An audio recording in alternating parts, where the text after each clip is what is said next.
नमस्कार दोस्तों। इस वीडियो में आप डीएलएड प्रथम सेमेस्टर के शिक्षण अधिगम के सिद्धांत प्रश्न पत्र जो कि वर्ष 2018 में डीएलएड 2017 बैच के समय पूछा गया था, उस प्रश्न पत्र का कंप्लीट सोल्यूशन देखने जा रहे हैं। यदि विगत 5 वर्षों में पूछे गए डीएलएड प्रथम सेमेस्टर के सभी सब्जेक्ट्स के प्रश्न पत्रों का कंप्लीट सोल्यूशन देखना चाहते हैं तो इस वीडियो के समाप्त होने के बाद से आप इस वीडियो का डिस्क्रिप्शन जरूर चेक करिएगा। चलिए दोस्तों, इस वीडियो को शुरू करते हैं। पहला प्रश्न पूछा गया था, शिक्षण अधिगम सिद्धांत नहीं है। ऑप्शन नंबर 4 प्रयोगात्मक कार्य प्रविधि, ये कोई भी शिक्षण अधिगम का सिद्धांत नहीं होता है। ऑप्शन नंबर 4 सही उत्तर है। दूसरा प्रश्न पूछा गया था, संप्रेषण के घटक है प्रेषक यानी जो मैसेज भेजने वाला है, संदेश यानी जो मैसेज है, और ग्राही जो मैसेज को रिसीव करेगा, ये सभी घटक होते हैं। इस वजह से ऑप्शन नंबर 4 उपयुक्त सभी इसका सही उत्तर है। तीसरा प्रश्न पूछा गया था, निम्नलिखित में से श्रव्य दृश्य सामग्री नहीं है। जो नहीं होगा वहीं आपका उत्तर होगा, ठीक है। ऑप्शन नंबर 1 इसका सही उत्तर है, क्योंकि रेडियो में आप सिर्फ सुन सकते हैं, ये सिर्फ श्रव्य सामग्री है, श्रव्य दृश्य सामग्री नहीं है। इसके अलावा जो सारे ऑप्शन है वो सभी श्रव्य दृश्य सामग्री के उदाहरण हैं। प्रश्न में आपसे नहीं पूछा था, इस वजह से ऑप्शन नंबर 1 रेडियो इसका सही उत्तर होगा। चौथा प्रश्न पूछा गया था, भ्रमण प्रविधि के चरण है तो शैक्षिक उद्देश्य या प्रकरण का चुनाव करना, पर्यटन स्थल का चयन करना और पर्यटन स्थल हेतु सामग्री, ये सभी भ्रमण प्रविधि के चरण होते हैं। इस वजह से ऑप्शन नंबर 4 उपयुक्त सभी इसका सही उत्तर है। पांचवा प्रश्न पूछा गया था, प्रयोग प्रदर्शन विधि सर्वाधिक प्रयुक्त होता है किस विषय में सबसे ज्यादा प्रयोग किया जाता है प्रयोग विधि का, तो ये उत्तर हो जाएगा ऑप्शन नंबर 3 विज्ञान विषय में। छठा प्रश्न पूछा गया था, पाठ के प्रमुख तथ्यों को बार बार दोहराना किस शिक्षण सिद्धांत के अंतर्गत आता है, तो इसका उत्तर हो जाएगा ऑप्शन नंबर 4 आवृत्ति का सिद्धांत। आवृत्ति का मतलब ही होता है बार बार। सातवां प्रश्न पूछा गया था, शिक्षण को आनंददायक, मनोरंजक एवं रुचिपूर्ण बनाने हेतु उत्तम प्रविधि कौन सी है, तो इसका उत्तर हो जाएगा ऑप्शन नंबर 2 खेल एवं गतिविधि प्रविधि। आठवां प्रश्न पूछा गया था, शिक्षण प्रविधि के प्रकार हैं, तो प्रश्नोत्तर भी एक प्रकार है और वर्णन विधि भी एक प्रकार है, कहानी कथन भी प्रकार है। इस वजह से ऑप्शन नंबर 4 उपयुक्त सभी इसका सही उत्तर हो जाएगा। नौवां प्रश्न पूछा गया था, शिक्षण का सूत्र नहीं है, ज्ञात से अज्ञात की ओर यह शिक्षण का सूत्र होता है, पूर्ण से अंश की ओर भी होता है, स्थूल से सूक्ष्म की ओर भी होता है, लेकिन प्रेरणा का सिद्धांत ये कोई भी शिक्षण का सूत्र नहीं है। ऑप्शन नंबर 4 सही उत्तर होगा। 10वां प्रश्न पूछा गया था, शिक्षण को पूर्व ज्ञान पर ही नए ज्ञान को आधारित करना चाहिए, यह कथन किस शिक्षण सूत्र की ओर संकेत करता है। देखिए, यहाँ पर पहले बच्चे को पूर्व ज्ञान है यानी जो बातें उसे ज्ञात है, ठीक है। अब नए ज्ञान की बात हो रही है यानी वह उसे ज्ञात नहीं है, यानी ज्ञात से अज्ञात की ओर शिक्षण सूत्र की ओर संकेत किया जा रहा है। ऑप्शन नंबर 1 ज्ञात से अज्ञात की ओर सही उत्तर होगा। 11वां प्रश्न पूछा गया था, सहयोग की भावना का विकास संभव है, तो ये उत्तर हो जाएगा समूह कार्य से, क्योंकि बालक जब समूह में कार्य करेगा तभी उसमें सहयोग की भावना उत्पन्न होती है। 12वां प्रश्न पूछा गया था, बच्चे में कल्पना शक्ति का विकास किससे किया जा सकता है, तो इसका उत्तर हो जाएगा ऑप्शन नंबर 1 कहानी द्वारा। बात करेंगे प्रश्न संख्या 13 की, शिक्षण सूत्र पथ प्रदर्शन करते हैं जिनमें सिद्धांत से व्यवहार में सहायता की अपेक्षा की जाती है, यह कथन किसका है। ऑप्शन नंबर 2 रेमंड का सही उत्तर होगा। 14वां प्रश्न पूछा गया था, उपचारात्मक शिक्षण हेतु क्रियाकलाप किए जाते हैं, तो अभ्यास, कार्य करना, खेल एवं अन्य गतिविधियों का आयोजन करना और समूह चर्चा करना, ये तीनों किए जाते हैं। इस वजह से इसका उत्तर हो जाएगा ऑप्शन नंबर 4 उपर्युक्त सभी। 15वां प्रश्न पूछा गया था, प्रभावी संप्रेषण प्रक्रिया होती है, तो प्रभावी संप्रेषण यानी कि कम्युनिकेशन तभी अच्छा माना जाएगा जब दोनों तरफ से वार्तालाप हो रही हो, यानी कि क्या बात हो रही है, द्विपक्षीय वार्तालाप की बात हो रही है। ऑप्शन नंबर 2 सही उत्तर होगा। दोस्तों, अब बात करेंगे अति लघु उत्तरीय प्रश्नों की। 16वां प्रश्न पूछा गया था, किन्हीं 2 शिक्षण सूत्रों का उल्लेख कीजिए। पहला आप लिख सकते हैं सरल से जटिल की ओर और दूसरा ज्ञात से अज्ञात की ओर। 17वां प्रश्न पूछा गया था, शिक्षण में रुचि के सिद्धांत से क्या आशय है, तो शिक्षण में रुचि का सिद्धांत ये कहता है कि जब भी बालक किसी अधिगम प्रक्रिया में इंटरेस्ट लेगा यानी रुचि लेगा तो उसका अधिगम जो होगा वो स्थायी होगा। कहने का मतलब कि बच्चे को उस विधि से पढ़ाइए जिसमें उसको रुचि आ रही है, तभी वो अधिगम में अपनी सहभागिता दिखा पाएगा, अन्यथा की कंडीशन में उसका अधिगम स्थायी नहीं होगा। प्रश्न 18 पूछा गया था, संप्रेषण के प्रकार कौन कौन से हैं, तो संप्रेषण 2 प्रकार के होते हैं मुख्यतः, पहला शाब्दिक और दूसरा अशाब्दिक। मतलब कि कोई व्यक्ति अपनी बातों को कह करके व्यक्त कर रहा है तो वो शाब्दिक संप्रेषण हो गया, और अशाब्दिक मतलब कि बिना शब्दों का प्रयोग किए हुए अपने हाव भाव से अगर अपने बातों को दूसरों तक पहुंचा रहा है। जैसे कि अगर आप गुस्सा होते हैं, केवल अपने आप किसी को देखते हुए भौहें सिकोड़ लेते हैं, तो भी वो समझ जाता है कि बंदा गुस्से में है। तो ये अशाब्दिक संप्रेषण हुआ, मतलब आप अपनी भावनाएं तो व्यक्त कर दिए दूसरे व्यक्ति के प्रति, लेकिन एक शब्द नहीं बोले। तो ये शाब्दिक और दूसरा अशाब्दिक संप्रेषण के प्रकार होते हैं। 19वां प्रश्न पूछा गया था, शिक्षण में प्रश्नोत्तर प्रविधि का क्या महत्व है। तो शिक्षण प्रविधि के महत्व में आप पहला लिख सकते हैं कि बच्चों के पूर्व ज्ञान की जानकारी प्राप्त करने के लिए, और दूसरा बच्चों की सहभागिता सुनिश्चित करने के लिए, क्योंकि प्रश्नोत्तर के माध्यम से बच्चे को आप एक्टिव रख सकते हैं कक्षा में। 20वां प्रश्न पूछा गया था, गतिविधि आधारित शिक्षण की 2 उपयोगिता लिखिए। पहला आप लोग लिख सकते हैं कि जो शिक्षार्थी हैं यानी जो अधिगम करता है उनमें सामाजिकता की भावना का विकास किया जा सकता है, क्योंकि गतिविधि एक समूह में ही अभ्यर्थियों को रख करके करवाया जाएगा, जिसकी वजह से उसमें सामाजिकता और एक दूसरे में सहयोग की भावना को विकसित किया जा सकता है। दूसरा आप लोग लिख सकते हैं कि गतिविधि आधारित जो शिक्षण होता है वो अधिक स्थायी होता है, क्योंकि बालक स्वयं इसमें सहभागिता लेता है। बात करेंगे प्रश्न संख्या 21 की, बहुस्तरीय कक्षा शिक्षण किसे कहते हैं। तो जब एक शिक्षक एक ही समय में कक्षा के प्रत्येक बालक को उसके स्तर के आधार पर समूहों में बांट करके शिक्षण कार्य करता है, तो इसे बहुस्तरीय शिक्षण कहते हैं। कहने का मतलब कि एक ही कक्षा में कोई विशिष्ट बालक होंगे, या फिर कोई मध्यम स्तर के बालक होंगे, या फिर कोई निम्न स्तर का बालक होगा। तो एक ही कक्षा में प्रत्येक बालक को उसके स्तर पर अलग अलग शिक्षण कार्य करना समूहों में बांट करके, कि ताकि जो कमजोर बालक है उसको बहुत ज़्यादा कठिन प्रश्न ना दे दिए जाए, या फिर जो बहुत विशिष्ट बालक है, जो बहुत प्रतिभाशाली बालक है, उसको वहीं एवरेज प्रश्न दे करके उसका समय नष्ट ना किया जाए। तो एक ही कक्षा में समूहों में बांट करके और फिर शिक्षण का कार्य करना बहुस्तरीय शिक्षण कहलाता है। बात करेंगे प्रश्न संख्या 22 की, पूर्ण से अंश की ओर शिक्षण सूत्र का क्या अभिप्राय है। तो इसका अभिप्राय ये होता है कि बालक के समझ में आने वाली पूर्ण पाठ्य वस्तु तथा तथ्यों को एक साथ प्रस्तुत कर धीरे धीरे उन्हें अंशों के ज्ञान की ओर अग्रसर करना चाहिए। कहने का मतलब कि जैसे एक मान लीजिए कार का ज्ञान दिलाना है बच्चे को, तो सबसे पहले वो संपूर्ण कार को देख रहा है, ठीक है।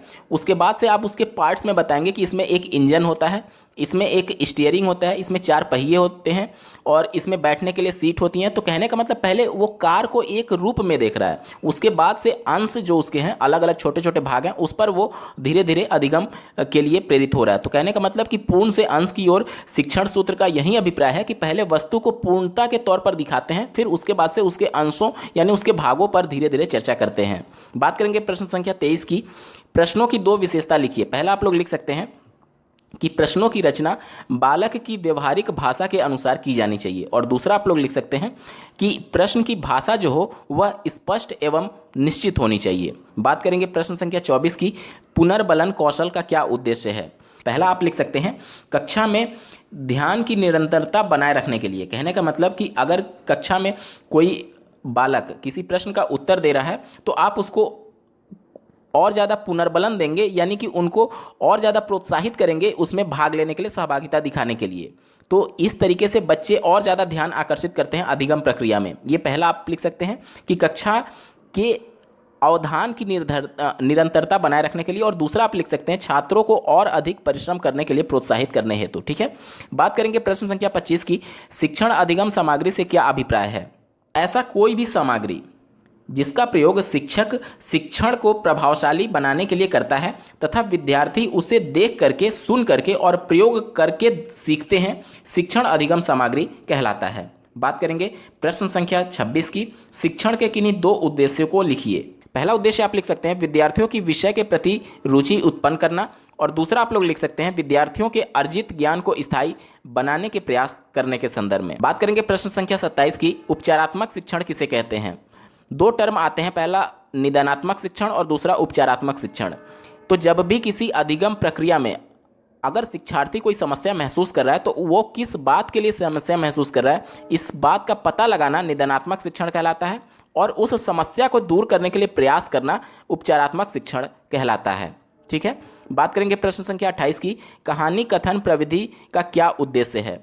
तो इसके उद्देश्य आप लिख सकते हैं, पहला छात्रों में नैतिक मूल्यों का विकास करना, और दूसरा छात्रों में कल्पनाशीलता को विकसित करना, और इसके अलावा आप लोग लिख सकते हैं छात्रों में सृजनात्मक क्षमता का विकास करना। बढ़ते हैं प्रश्न संख्या 29 की तरफ, शिक्षण में क्रियाशीलता के सिद्धांत की क्या उपयोगिता है। इसके उपयोगिता के बारे में आप लोग लिख सकते हैं। पहले तो आप जान लीजिए कि शिक्षण के शिक्षण में क्रियाशीलता का सिद्धांत कहता क्या है?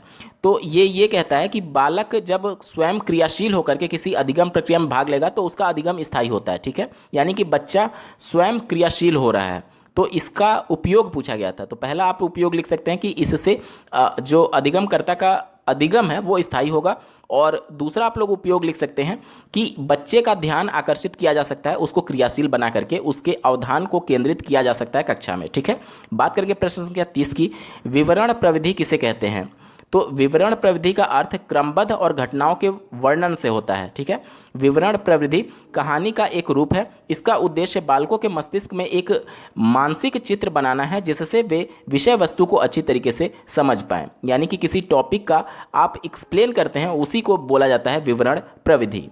दोस्तों अब बात करेंगे लघु उत्तरीय प्रश्नों की। 31वां प्रश्न पूछा गया था, प्रयोग प्रदर्शन प्रविधि का प्रयोग करते समय क्या सावधानियां रखनी चाहिए? कुछ प्रमुख सावधानियां आप इस प्रकार से लिख सकते हैं कि इस प्रविधि की सफलता के लिए पूर्व नियोजन की आवश्यकता है, यानी पहले से ही सब कुछ प्लानिंग होनी चाहिए। दूसरा, इस प्रविधि में छात्रों के द्वारा की जाने वाली क्रिया कम खर्चीली होनी चाहिए। तीसरा आप लोग लिख सकते हैं, इस योजना के क्रियान्वयन में शिक्षक का पथ प्रदर्शन एवं सहयोग विद्यार्थियों को समय समय पर मिलना चाहिए। तो ये कुछ प्रमुख सावधानियां आप लिख सकते हैं। बात करेंगे प्रश्न संख्या 32 की, खेल विधि पर आधारित शिक्षण पद्धतियों का उल्लेख कीजिए।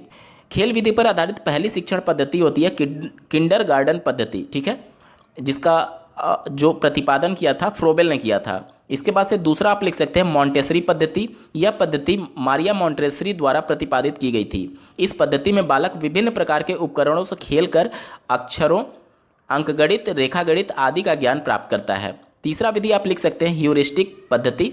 यह पद्धति आर्मस्ट्रॉन्ग द्वारा प्रतिपादित की गई थी। इस पद्धति में बालक शिक्षक, निरीक्षण, यंत्रों और पुस्तकों की सहायता से स्वयं ज्ञान अर्जित करता है। और चौथा आप लिख सकते हैं प्रोजेक्ट विधि।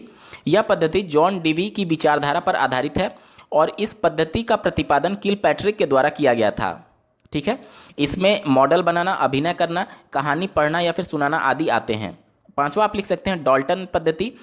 यह पद्धति मिस हेलन पार्क हर्स्ट द्वारा प्रतिपादित किया गया है। इस पद्धति के अनुसार कार्य करते समय बालक के ऊपर समय सारणी, कक्षा नियमों, वार्षिक और अर्धवार्षिक परीक्षा के निर्देशों का कोई भी प्रतिबंध नहीं लगाया जाना चाहिए। तो ये सभी पद्धतियां हैं जो कि खेल विधि पर आधारित है। बात करेंगे प्रश्न संख्या 33 की, कक्षा शिक्षण में शिक्षण अधिगम सामग्री की आवश्यकता एवं प्रकाश पर महत्व डालिए। पहला आप लिख सकते हैं विषय वस्तु को रोचक एवं आकर्षक बनाने के लिए उपयोगी होता है। दूसरा आप लिख सकते हैं शिक्षण को प्रभावशाली बनाने में सहायक होता है। तीसरा आप लिख सकते हैं कक्षा के नीरस वातावरण को रुचिकर बनाने में सहायक है। चौथा आप लिख सकते हैं पुनर्बलन प्रदान करने में सहायक होता है। इसके अलावा आप लिख सकते हैं अर्जित ज्ञान को स्थायी बनाना और ध्यान व एकाग्रता में वृद्धि करना। अगला लिख सकते हैं शिक्षक के लिए सरलता, और अगला लिख सकते हैं सूक्ष्म बातों को स्थूल रूप देना। ये कुछ महत्वपूर्ण इसकी आवश्यकता एवं महत्व है। बात करेंगे प्रश्न संख्या 34 की, शिक्षण कौशलों की अवधारणा को स्पष्ट करते हुए किन्हीं दो शिक्षण कौशल को स्पष्ट कीजिए। कौशल अध्यापन कार्य या व्यवहार का ऐसा समूह है जिनका उद्देश्य प्रत्यक्ष या अप्रत्यक्ष रूप से छात्रों के अधिगम में सहायता पहुंचाना है। इसके बाद से आपसे दो शिक्षण कौशलों के बारे में पूछा गया था।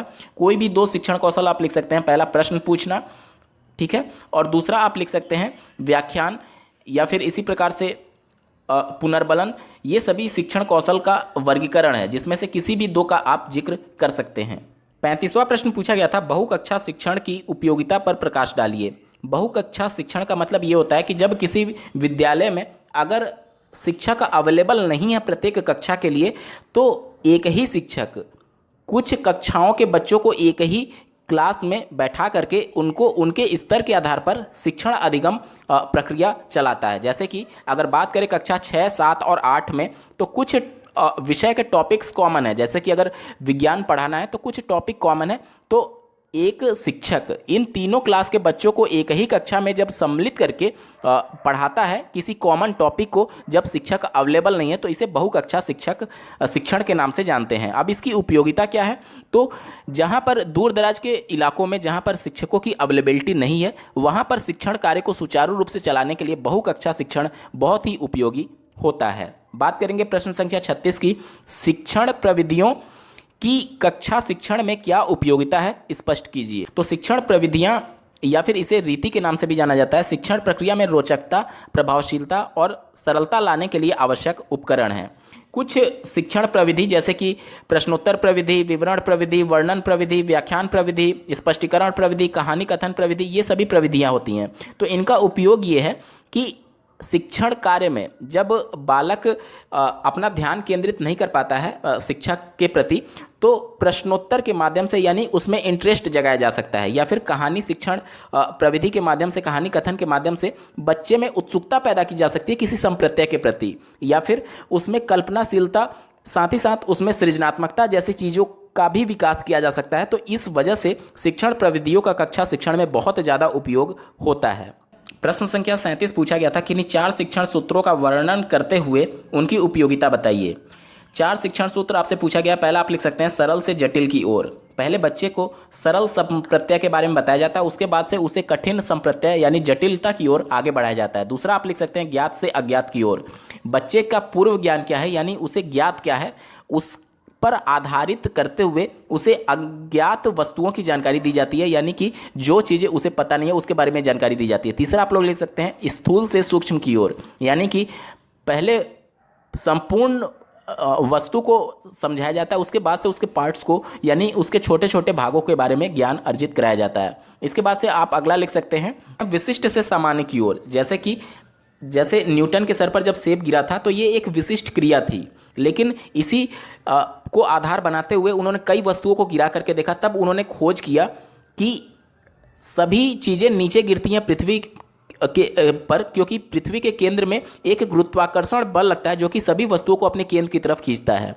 इसी तरीके से एक सामान्य नियम की ओर पहुंचा गया, यानी विशिष्ट से सामान्य की ओर। ये प्रविधि शिक्षण सूत्र का एक उदाहरण हो गया। तो इस प्रकार से करके आपको 4 शिक्षण सूत्रों का वर्णन करना था और इसकी उपयोगिता पूछी गई थी।